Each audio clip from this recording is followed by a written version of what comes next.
नमस्कार दोस्तों। ये मैं क्या कर रहा हूं? अगर आपको ये जानना है तो इसका पार्ट 1 जाके देखो। राहुल गांधी के दोस्त एम के स्टालिन के बेटे ने सनातनी धर्म को डेंगू और मलेरिया जैसी बीमारी बताई। उन्होंने बिहार और यूपी के लोगों को टॉयलेट क्लीनर और पानी पूरी बेचने वाला बताया। इन्हीं के फैमिली का मेंबर जो कि है ध्रुव राठी, वो कहता है कि सीबीआई, इलेक्शन कमेटी, यहाँ तक कि हर कोई नरेंद्र मोदी के साथ में मिला हुआ है। दोस्तों, राहुल गांधी अभी बिहार में हैं और उनका कैंपेन चल रहा है वोट अधिकार यात्रा।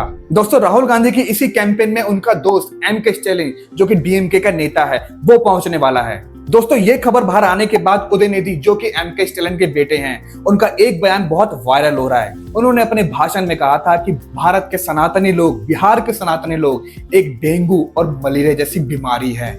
और उन्होंने अपने इसी भाषण में कहा था कि यूपी और बिहार से आने वाले लोग, सारे लोग सिर्फ टॉयलेट साफ करते हैं और पानी पूरी बेचते हैं, और वो अपने राज्य से, बिहार जैसे, यूपी जैसे राज्य से उठकर दिल्ली, मुंबई में बस रहे हैं और दिल्ली, मुंबई को गंदा कर रहे हैं। तो दोस्तों, राहुल गांधी से यहाँ पे मैं एक सवाल पूछना चाहता हूँ कि जो आपका कैंपेन है, जो आपका वोट अधिकार कैंपेन है, उसमें वो बंदा क्यों आ रहा है जिसने भारत के लोगों के खिलाफ और यूपी, बिहार के लोगों के खिलाफ इतना गंदा बोला और यहाँ तक कि सनातनी धर्म को डेंगू और मलेरिया की बीमारी बताई।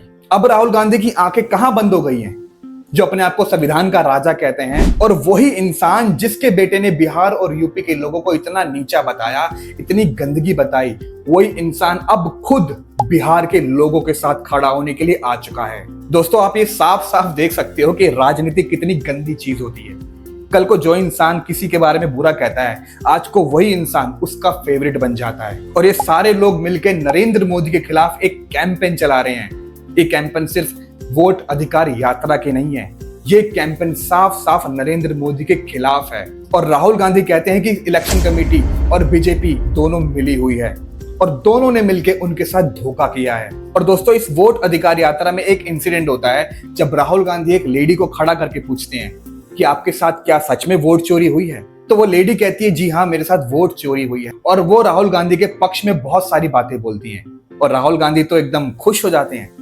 और ये सब कुछ कैमरे में रिकॉर्ड हो रहा होता है और राहुल गांधी की तारीफे के पुल बांधे जा रहे होते हैं। और दोस्तों, असली बात तो ये है जब 2 दिन बाद मीडिया उस औरत से पूछती है कि आपने जो राहुल गांधी के पक्ष में बोला, जो आपने राहुल गांधी के साथ में बोला, वो क्या सही था? क्या आपने सच में, क्या आपके साथ सच में वोट चोरी हुई है? तो वो लेडी कहती है कि हमको तो कुछ नहीं पता, हमको तो बोला गया था कि कल राहुल गांधी आने वाले हैं और आपको ऐसा ऐसा कुछ बोलना है तो बोल देना, और मैंने बोल दिया।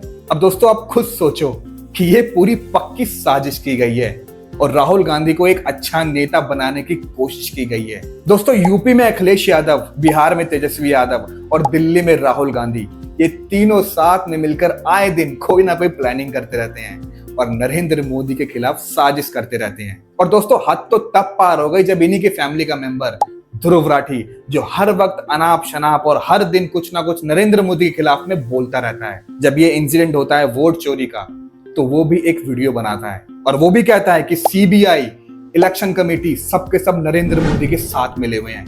तो मैं ध्रुव राठी को साफ कहना चाहता हूं, तो बात है सीबीआई की, तो सीबीआई सिर्फ अपोजिशन पार्टी के तक सीमित नहीं है।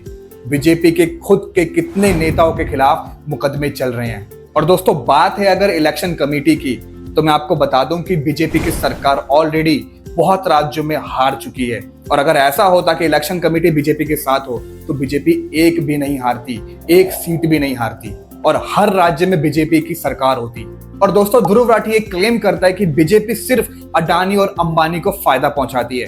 तो मैं बता दूं कि वर्ल्ड बैंक ऑफ IMF की इन्वेस्टिगेशन रिपोर्ट दिखाती है कि भारत में इन्वेस्टमेंट सिर्फ 2 या 3 कंपनी तक सीमित नहीं है, बल्कि टाटा, इन्फोसिस, विप्रो, रिलायंस, वेदांता जैसी सभी कंपनियां पॉलिसीज का लाभ उठाती है। और अडानी और हिंडबर्ग रिपोर्ट के बाद भी सरकार ने उनके खिलाफ सीबीआई और SEBI से जांच करवाई।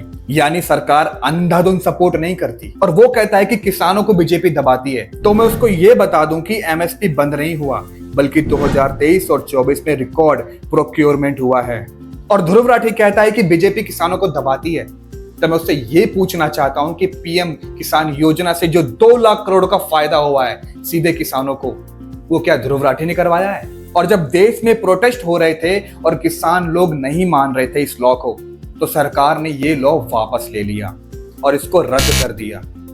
जो कि साफ साफ दिखाता है कि सरकार फीडबैक सुनती भी है और उससे फॉलो भी करती है। और दोस्तों मैं आपको बता दूं कि राहुल गांधी, अखिलेश यादव, तेजस्वी यादव, यहाँ तक कि ध्रुव राठी भी और ये सब जने मिलकर नरेंद्र मोदी को गिराना चाहते हैं, मतलब उनकी कुर्सी को गिराना चाहते हैं। तो मैं उनको ये साफ साफ बताना चाहता हूं कि हमारे नरेंद्र मोदी को इससे कोई फर्क नहीं पड़ता और वो सीधा कहते हैं जीरो डिफेक्ट, जीरो इफेक्ट। और दोस्तों आपको ये बात तो मालूम ही है कि जब नरेंद्र मोदी भारत के प्रधानमंत्री नहीं थे तो भारत को पूरे देश में कोई नहीं जानता था, यहाँ तक कि भारत का नाम सुन के ही लोग उनको इग्नोर करते थे। और दोस्तों वही आज का दिन है जब भारत का कोई भी नागरिक किसी फॉरेन कंट्री में घूमने जाता है तो लोग उसकी रिस्पेक्ट करते हैं और भारत की रिस्पेक्ट करते हैं। और मैं आपको बता दूं दोस्तों कि नरेंद्र मोदी पिछले 2 सालों से लगातार वर्ल्ड लीडर के रूप में उभर के आए हैं। और दोस्तों मैं ये राहुल गांधी की दोस्त एम.के. स्टालिन को साफ साफ कहना चाहता हूँ कि उनके बेटे ने जो बतियानू की बातें की थी ना बिहार और यूपी के लोगों के खिलाफ,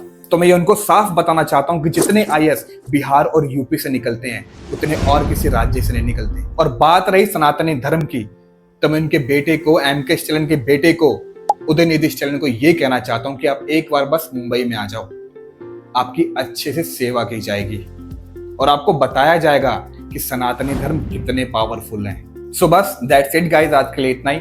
और आप मुझे कमेंट में जरूर बताना कि आपको लगता है कि राहुल गांधी कभी किसी जन्म में प्रधानमंत्री बन भी पाएंगे। और अगर आपको हमारा ये वीडियो अच्छा लगे तो इसको लाइक कर देना और हमारे चैनल को कर देना सब्सक्राइब। और मैं आपको मिलूंगा अपने नेक्स्ट वीडियो में।